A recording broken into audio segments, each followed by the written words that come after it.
जवाब तो देना होगा। मैं आप सभी का स्वागत है। मैं हूं डॉक्टर अवधेश मिश्रा। छत्तीसगढ़ ही नहीं पूरे देश के लिए राज्यसभा चुनाव का ऐलान कर दिया गया। छत्तीसगढ़ का जिक्र इसलिए क्योंकि छत्तीसगढ़ में 2 सीटें खाली हो रही है।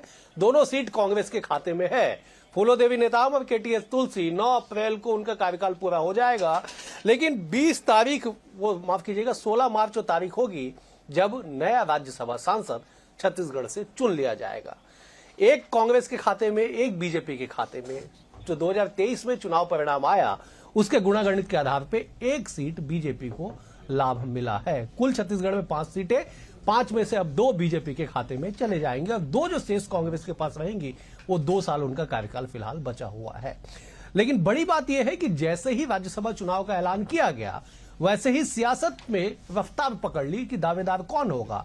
बीजेपी भीतर खाने अपना समीकरण तय कर रही है तो कांग्रेस इस बात की जुगत में है कि कैसे राज्यसभा के जरिए प्रदेश के मुद्दे को, कांग्रेस की मजबूती को सदन से लेकर सड़क तक रखा जाए। इसी सियासी गुणागणित में उलझा हुआ इन दिनों छत्तीसगढ़ का सियासी जो गली है, जो बीजेपी है, कांग्रेस है। इसे आज विषय पे करेंगे चर्चा, लेकिन उससे पहले देख लीजिए ये खास रिपोर्ट। राज्यसभा की रेस हुई बेहद तेज।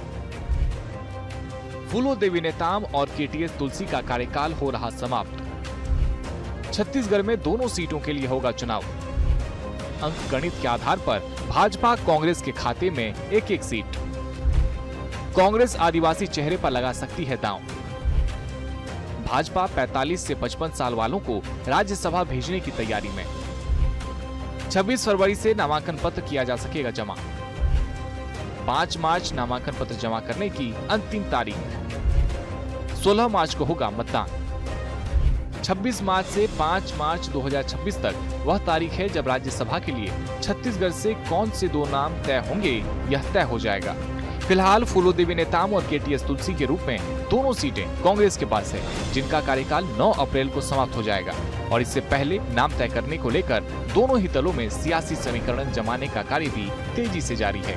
बात अगर कांग्रेस की करें तो पिछली बार की तरह आलाकमान की ओर से अगर कोई फरमान नहीं आया तो किसी आदिवासी चेहरे को राज्यसभा भेजा जा सकता है। यह आदिवासी के अलावा ओबीसी पर भी दांव खेल सकती है, जिसे लेकर पीसीसी चीफ दीपक बैज कहते हैं नाम तय करने का काम आलाकमान का है। अगर सुझाव मांगा जाएगा तो जरूर देंगे।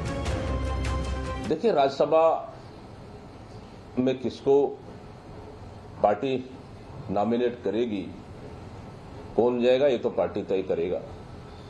और रही बात अभी छत्तीसगढ़ में कांग्रेस पार्टी बस्तर से लेकर सरगुजा तक पूरे प्रदेश में जबरदस्त लड़ाई लड़ रही है। उसी का नतीजा है कि सरकार पूरी तरह से अपनी योजनाओं को लेकर, अपने कार्यों से पूरी तरह से बैकफुट में है और आने वाला समय में मजबूती के साथ कांग्रेस उठ रही है और सरकार पूरी तरह से छत्तीसगढ़ में आम जनता के मुद्दों को लेकर और कामों को लेकर फेल हो चुकी है। निश्चित रूप से राज्यसभा का नॉमिनेट हाईकमान को करना है, पार्टी को करना है, जिसको भी कर ले हम तैयार हैं। 2023 में आए विधानसभा चुनाव परिणाम के आंकड़ों पर भाजपा के खाते में एक सीट की बढ़ोतरी हुई है, जिस पर नाम तय करने के लिए भाजपा ने भीतर खाने 45 से 55 साल के दावेदार को सांसद बनाने की तैयारी में जुट गई है। तो वहीं दूसरी ओर दावेदार प्रदेश से लेकर देश भर में चक्कर काटकर दावेदारी मजबूत बनाने में जुटे हुए हैं। इसी बीच कांग्रेस की ओर से बस्तर मजबूत और सरगुजा कमजोर वाले बयान पर भाजपा नेता और विधायक पुरंदर मिश्रा ने कहा कि कांग्रेस सभी तरफ कमजोर है। कांग्रेस किसी भी मुकाबले में नहीं है और न ही कोई अस्तित्व में। कांग्रेस पार्टी छत्तीसगढ़ में कमजोर कहाँ नहीं है, सभी जगह तो है। पंच के चुनाव में कमजोर हुआ, महापौर के चुनाव में कमजोर हुआ, विधायक के चुनाव में कमजोर हुआ, सांसद के चुनाव में कमजोर हुआ। लेकिन कहीं न कहीं अमरजीत भगत को अपने पद की लोलुपता के कारण ये बयान देना पड़ रहा है कि अंबिकापुर में कांग्रेस कमजोर है। आप तो मंत्री थे, सरगुजा से आते हैं, फिर आपके क्षेत्र में क्यों कमजोर हुआ है आपको सोचना चाहिए, जवाब आपको देना चाहिए। आप जनता दल के ऊपर क्यों छोड़ रहे हो? राज्यसभा की इस रेस में कौन बाजी मारेगा यह तो वक्त ही तय करेगा। फिलहाल जो सियासी समीकरण बनाने की जद्दोजहद जारी है वह दावेदारों की धड़कनें बढ़ा रही है। बहरहाल राज्यसभा की रेस पर नामों के ऐलान के साथ कहां विराम लगता है यह भी जल्द ही तय होने वाला है। बीएसटीवी के लिए करिश्मा सोनी की रिपोर्ट। देख के आप समझ गए होंगे कि क्या सियासत में गुणा गणित बैठाया जा रहा है, कैसे सियासी तैयारियां की जा रही है। चलिए सीधे चर्चा की शुरुआत करेंगे। तीन बेहद ही खास वरिष्ठ मेहमान हमारे साथ मौजूद है। मेहमानों का परिचय आपसे करा देता हूं। बीजेपी की ओर से सुनील चौधरी जी है, वरिष्ठ नेता है, प्रवक्ता रह चुके। सुनील जी बहुत स्वागत है आपका। कांग्रेस की ओर से विद्वान नेता प्रवक्ता अमित श्रीवास्तव जी, अमित जी आपका भी स्वागत है। और सूबे की सियासत के हर कड़ी और पहलू को समझने वाले वरिष्ठ पत्रकार अनिल पुसदकर भी हमारे साथ है। अनिल जी आपका बहुत बहुत स्वागत है। अनिल जी, मैं चर्चा की शुरुआत आपसे करता हूं। राज्यसभा की रेस बेहद तेज हो चुकी है। जो अंकगणित है उससे एक बीजेपी एक कांग्रेस के खाते में एक एक सीट जाएगी। सवाल यह है, चर्चा यह है कि राज्यसभा में चेहरा कौन होगा दोनों ही दल से। जरा एक बार दर्शकों को समझा दीजिए। देखिए डॉक्टर साहब, राज्यसभा का जो चुनाव होता है उसका जनता से, आम जनता से बहुत ज़्यादा कोई लेना देना होता नहीं है। और अगर विधानसभा या लोकसभा चुनाव में कोई बाहरी कैंडिडेट आता है तो उसको पैराशूट लैंडिंग कह देते हैं, लेकिन राज्यसभा में आप देखिए कि पैराशूट लैंडिंग हमेशा होती है। केटीएस तुलसी जो थे वो पैराशूट लैंडिंग ही थे। इसके बाद राजीव शुक्ल जो है या रंजीता रंजन है, तो ये मान के चलिए कि पैराशूट लैंडिंग इसमें होती है और हो भी सकती है। एक बात जरूर कांग्रेस हल्के से जो उभर के आ रही है कि भूपेश बघेल को जो है वो चेहरा बनाया जाए, तो वो ऐसा लगता है कि कांग्रेस की इंटरनल पॉलिटिक्स उस पर ज्यादा हावी है, कि ऐसा लगता है कि उनको केंद्र में भेजा जाए और यहाँ राज्य की राजनीति को अपने हिसाब से, अपनी सुविधा के हिसाब से थोड़ा सा आसान कर लिया जाए। अभी केंद्र में जो है कांग्रेस की सरकार तो है नहीं जो भूपेश बघेल को आप राज्यसभा सदस्य से ले जाके वहां पर अगर मंत्री बनाते हैं या उसको बहुत मजबूत बनाते हैं, वो या सदन में उनकी ताकत आपको मजबूत करेगी, ऐसा कोई दिखता नहीं। तो ऐसी स्थिति में भूपेश बघेल के नाम पे चर्चा गर्म होना, वो कहीं ना कहीं से कांग्रेस की इंटरनल पॉलिटिक्स जो है वो सामने आ रही है कि वो ऐसा लगता है कि भूपेश बघेल को बाहर करके, प्रदेश से बाहर करके दिल्ली की राजनीति में भेजकर छत्तीसगढ़ की राजनीति को सेव करना चाहते हैं। जैसे एक जमाने में विद्या भैया और श्यामा भैया ने बंटवारा कर लिया था कि दिल्ली तुम देखो मैं भोपाल देखूंगा, तो ऐसा लगता है। और बीजेपी का तो आपको मालूम है वहां तो लास्ट मोमेंट तक पता चलता नहीं है, और वहां तो पैराशूट लैंडिंग कभी भी हो जाती है। शिरू भैया को जिस तरह से राज्यसभा सदस्य बनाया गया था वो किसी ने सोचा नहीं था। जी ठीक है अमित जी, क्यों इस बात की चर्चा तेज हो गई कि साहब आला कमान तय करेगा? देखिए दोनों दलों की स्थिति कमोबेश एक ही है, लेकिन पिछले रिकॉर्ड, पिछले अनुभव के आधार पे इस बात की प्रबल संभावना है, पीसीसी चीफ भी कह रहे हैं कि आला कमान का निर्णय होगा। अगर आला कमान सुझाव मांगेगी तो हम सुझाव देंगे। क्या मायने? देखिए, राज्यसभा अपर हाउस होता है और राज्यसभा संविधान का सदन माना जाता है, और राज्यसभा की जब गठन की बात आती है तो निश्चित तौर पे छत्तीसगढ़ का एक एक कांग्रेस का कार्यकर्ता ये चाहता है कि हमारे बीच से अपना कोई कार्यकर्ता जाए। ये हर कार्यकर्ता की डिमांड होती है और होना भी चाहिए, क्योंकि हमें लगता है कि कोई हमारे बीच का चला जाए तो ऐसा लगता है कि हम ही चले गए, ये हम लोग का ध्येय रहता है। तो कम से कम हर कार्यकर्ता ये चाहता है, लेकिन ये निर्णय निश्चित तौर पे प्रदेश का नेतृत्व करता है और हाईकमान को जो नाम यहाँ से भेजा जाएगा निश्चित तौर पे फिर हाईकमान। और आपने ठीक कहा कि कमोवेश दोनों इस पार्टी में यही होता है, और इस बार क्लियर है कि एक कांग्रेस से आएंगे और एक भाजपा से आएंगे तो कोई विवाद की स्थिति नहीं है। लेकिन मैं फिर आपको कह दूं कि कुछ बातें जो मैं कहना चाहता हूं कि जो खुद सफर में शहर बदलते थे, जो खुद सफर में शहर बदलते हैं, वो आज हमें राह बताने लगे। मुझे लगता है कि कम से कम जो मैंने कहा ना कि राज्यसभा में वो इम्पोर्टेंट है कि कोई भी छत्तीसगढ़ का जो व्यक्ति जाए वो छत्तीसगढ़ की समस्याओं को, छत्तीसगढ़ की आवाज को बुलंद करे प्रखरता से, मुखरता से। और छत्तीसगढ़, जैसे अभी आदरणीय अनिल भैया ने कहा, जैसे राजीव शुक्ला जी आए, मैं आपको बताना चाहता हूं, शायद आपको ध्यान होगा विधानसभा में जब उन्होंने फॉर्म भरा था तो मैं ही उनका एडवोकेट था। और जब हम बाहर निकले तो आप लोगों ने जब उनसे प्रश्न किया कि अब आप तो राज्यसभा मेंबर कल हो जाएंगे, तो आप छत्तीसगढ़ के विषय में आपने क्या यहाँ मैच होगा? उन्होंने कहा था निश्चित तौर पे यहाँ पर मैं मैच कराऊंगा और मैं वादा करता हूँ 2 मैच तो पक्का होगा। अब आप देखिए कि वो उनके आने से, क्योंकि क्रिकेट में जिस प्रकार से मैचेस हो रहे हैं, रायपुर एक पूरे विश्व के मानचित्र में आया।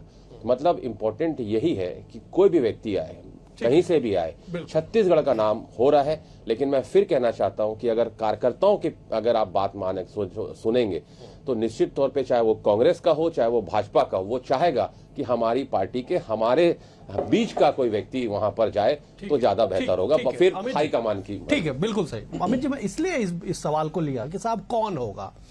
2000 से लेकर 2025 तक का, आज तक का रिकॉर्ड देख लीजिए। केवल पिछली बार बाहर के प्रदेशों से, मतलब छत्तीसगढ़ के दीगर राज्य से नेताओं को राज्यसभा छत्तीसगढ़ के कोटे से भेजा गया। आपके पास भी डेटा है, मेरे पास भी है। पहला मौका था जब दो तीन सांसद जो है छत्तीसगढ़ के कोटे से दूसरे राज्य से भेजे गए। ठीक है, अपर सदन में सब कुछ ठीक है। सवाल उसी दिन से खड़े हो गए कि साहब क्यों राज्यसभा में छत्तीसगढ़ का प्रतिनिधित्व करने के लिए क्या छत्तीसगढ़ में वैसे चेहरे की अभाव है? मैं इस सवाल के साथ लौटूंगा। मैं जरा सुनील जी का रुका। तो सुनील जी, आपने तो सीधे फॉर्मूला तय कर लिया कि साहब 45 से लेकर 55 साल तक की उम्र के ही नेता को, प्रोफेसर को या जो भी प्रोफेशन के हो, उन्हें राज्यसभा भेजा जाएगा। क्या 55 साल के बाद विद्वता समाप्त हो जाती है? जी राम राम, जय जोहार, जय छत्तीसगढ़। देखिए, सबसे पहले तो ये जो विषय चल रहा है ये मीडिया का ही विषय है। इसमें कहीं भारतीय जनता पार्टी का अधिकृत कोई बयान नहीं है। और बातें चल रही हैं तो हो सकता है कि बातें जो भी हों, सबसे महत्वपूर्ण विषय ये है कि राज्यसभा के चुनाव है, छत्तीसगढ़ के कोटे से 2 सांसद जाने वाले हैं।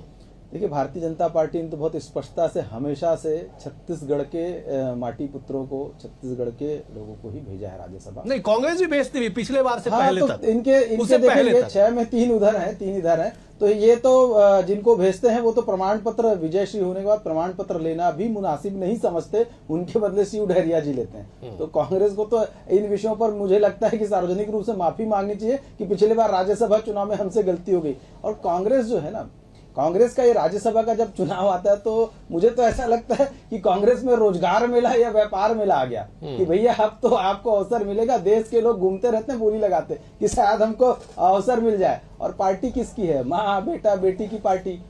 आला कमान तो वही है ना। क्यों? क्योंकि इनके तो राष्ट्रीय अध्यक्ष ने खुद कहा था कि मुझे तो इन्होंने बनाया है। तो आला कमान इनका कौन है? माँ बेटा बेटी। वो जो तय करेंगे वही लोग राज्यसभा जाएंगे। बाकी लोग कार्यकर्ता जो हैं वो बेचारे यहीं पर अमित भाई बैठे हैं, ऐसे ही चलता रहेगा सब। तो कार्यकर्ताओं को नहीं भेज पाएगी कांग्रेस। ठीक है, अमित जी, बीजेपी में कौन तय करेगा? एक मिनट अवधेश जी, मैं संपन्न कर लेता हूँ। भारतीय जनता पार्टी में निचले लेवल से नाम जाते हैं, निचले स्तर से, यहाँ से तय होकर के प्रदेश जो है रिकमेंड करता है, एक पैनल बना करके भेजता है और उस पैनल के आधार पर जो है राज्यसभा के देखेंगे आप सांसद हमारे चुन करके जाते हैं। ये प्रक्रिया कांग्रेस में नहीं है। कांग्रेस केवल आला कमान पर है। और एक छोटी सी बात कि अभी मैं दीपक बैज जी का बयान सुन रहा था। दीपक बैज जी निरीह और एक तरीके से निर्बल प्रदेश अध्यक्ष में बोलना चाहता हूं, वो भी ये कह रहे हैं कि आला कमान तय करेगा। अरे भैया, आपका अधिकार है, आप ये कहो कि मैं भेजूंगा नाम, भले आला कमान तय करे। वो तो कह रहे सुझाव मांगेगा, तो फिर आप अध्यक्ष क्यों हो?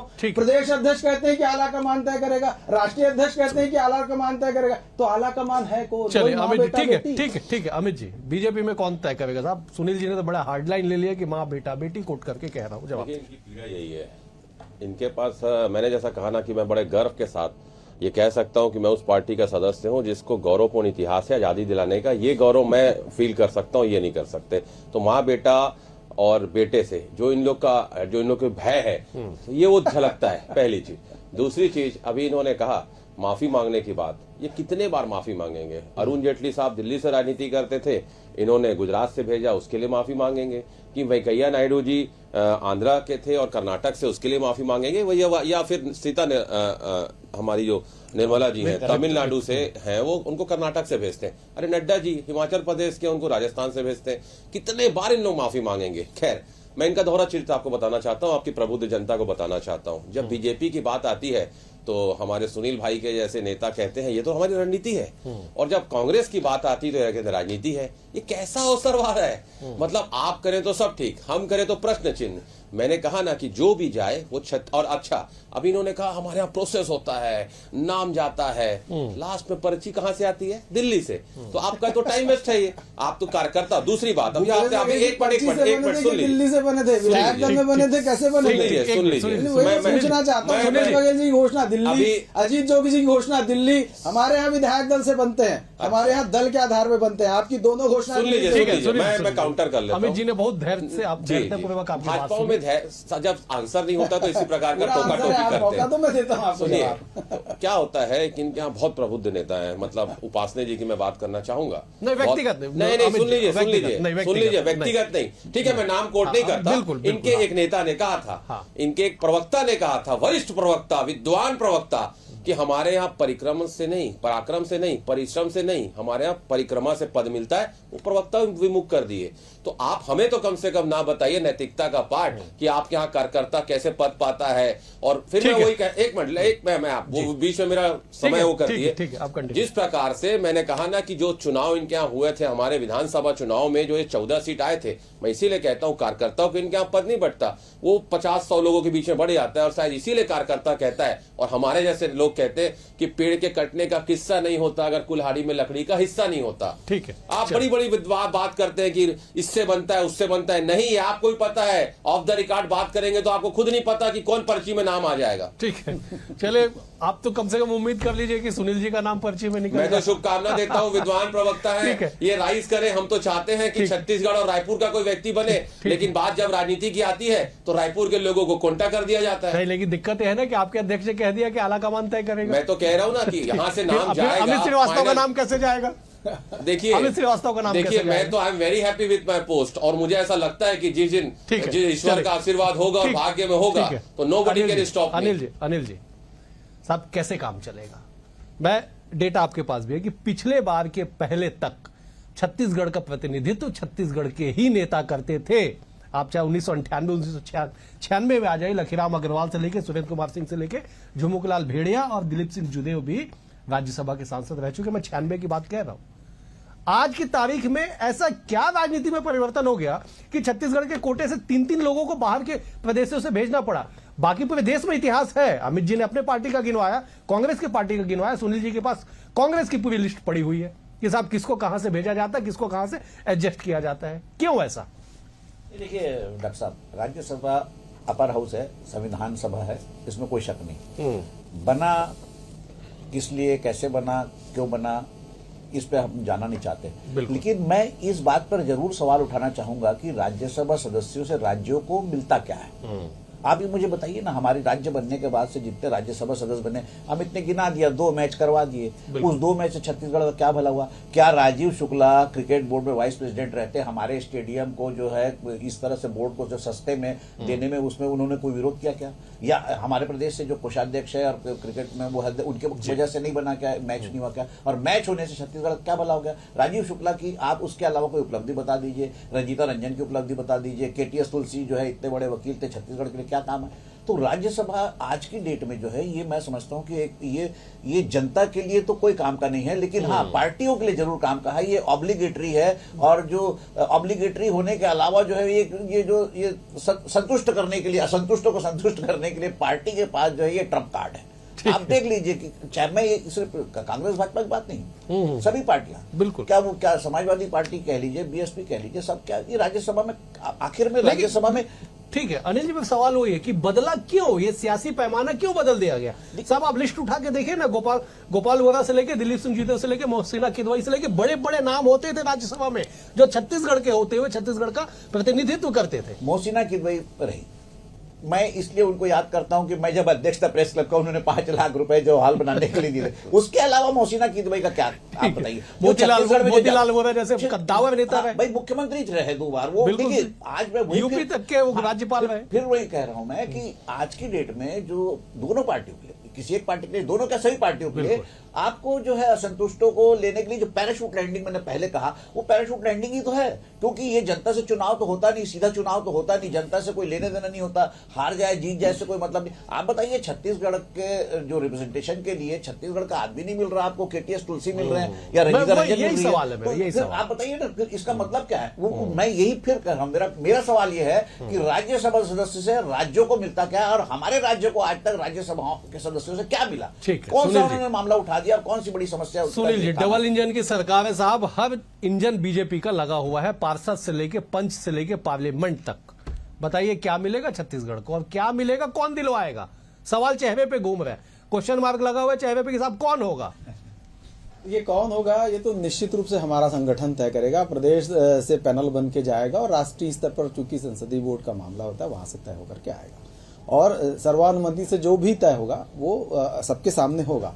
लेकिन एक दो तीन प्रश्न मेरे मन में भी है। पिछली बार की सरकारों का मैं देखता था कि जब कांग्रेस की सरकार माननीय भूपेश बघेल जी मुख्यमंत्री थे, बहुत छत्तीसगढ़ियावाद के बड़े बड़े स्लोगन लगाए जाते थे, है ना, बात है अभिमान के, छत्तीसगढ़िया स्वाभिमान के। उसके बाद अचानक से छत्तीसगढ़ियावाद धराशायी हो गया और आ गए कहाँ, KTS तुलसी साहब आ गए, रंजीता रंजन जी आ गई और उसके बाद एक और आ गए थे अपने राजू शुक्ला। मुझे तो ये लगता है कि कांग्रेस बेरोजगारी भत्ता बांटते फिरती है अपने कार्यकर्ताओं को या जो भी उनके व्यापार मेले में आते हैं उनको। ये स्थिति है कांग्रेस की। भारतीय जनता पार्टी ने जब भी यहां से भेजा, माटी पुत्रों को भेजा है, वहां पर यहाँ की आवाज जाकर के आप दिल्ली में उठाएं, यहाँ पर छत्तीसगढ़ की मांग को वहां पर रखें, छत्तीसगढ़ के विषय में, छत्तीसगढ़ के भलाई के विषय में आप जाकर के बात करें। जो छत्तीसगढ़ में चुनाव जीतने के बाद प्रमाण पत्र लेने ना आए, जो छत्तीसगढ़ से कोई लगाव ना हो, जिनकी कोई यहाँ से लेन देन दूर तक के भी ना हो, कोई रिश्तेदारी तक भी ना हो, ऐसे लोग को भेज करके आखिर कांग्रेस ने क्या साबित किया?